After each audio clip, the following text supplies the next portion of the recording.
শুভ সকাল বন্ধুরা, আপনারা সবাই কেমন আছেন? আমরা তো খুবই ভালো আছি। আর আজকে আমরা রওনা দিচ্ছি শিলিগুড়ির উদ্দেশ্যে। তো চলুন শিলিগুড়ি যাওয়া যাক।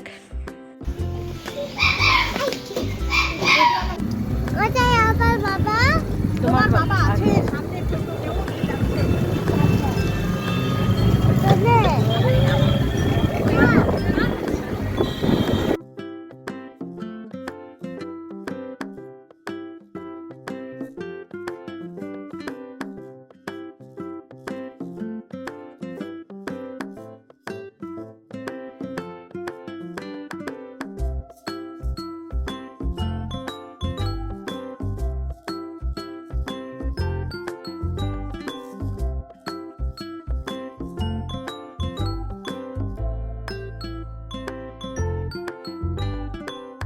আমরা কুচবিহার থেকে বাসে করে শিলিগুড়ির উদ্দেশ্যে রওনা দিলাম। এই যে বাসে উঠে পড়েছি। বাসটা প্রায় ফাঁকাই রয়েছে, দেখা যাক কতক্ষণে পৌঁছাই। বাসে উঠে ঘুমিয়ে পড়েছিলাম, তাই আর ভিডিও করতে পারিনি। শিলিগুড়ি পৌঁছে গিয়েছি আর উত্তরায়ণের গেটের কাছেই আমরা চলে এসেছি প্রায়। আর আমার বাবা গেটের কাছে দাঁড়িয়ে আছে, কতক্ষণে মেয়ে আসবে সেই আশায়। তো চলুন বাড়ি যাওয়া যাক। আমাদের অটোটা দেখতে পেয়ে বাবার বুকে একটু শান্তি এলো।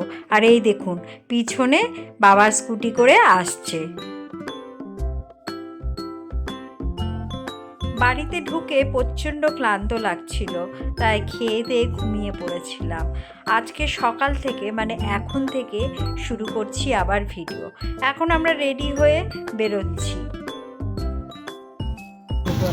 শুভ সকাল বন্ধুরা, আপনারা সবাই কেমন আছেন? আমরা খুব ভালো আছি। আর এখন থেকে ব্লগটা শুরু করছি।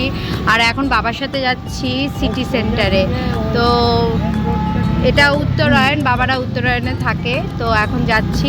তো ব্লগটা দেখতে থাকুন, ভালো লাগলে অবশ্যই একটা লাইক করবেন, শেয়ার করবেন। আর যারা নতুন রয়েছেন তাদের কাছে একটাই অনুরোধ, সাবস্ক্রাইব করবেন।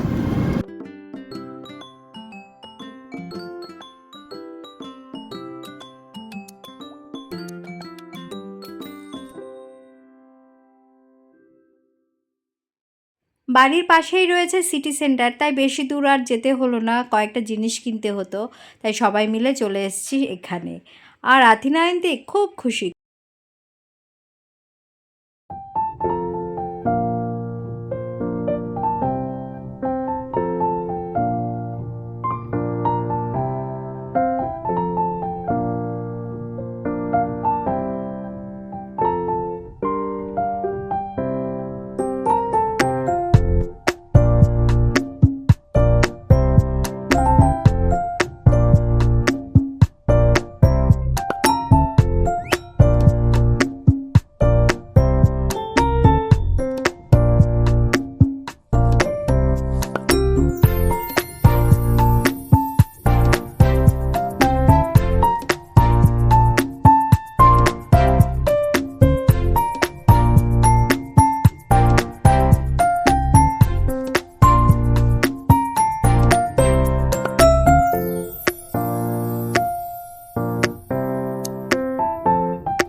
সিটি সেন্টার থেকে বাড়ি এসে খেয়ে সবাই একটু রেস্ট নিয়েছিলাম।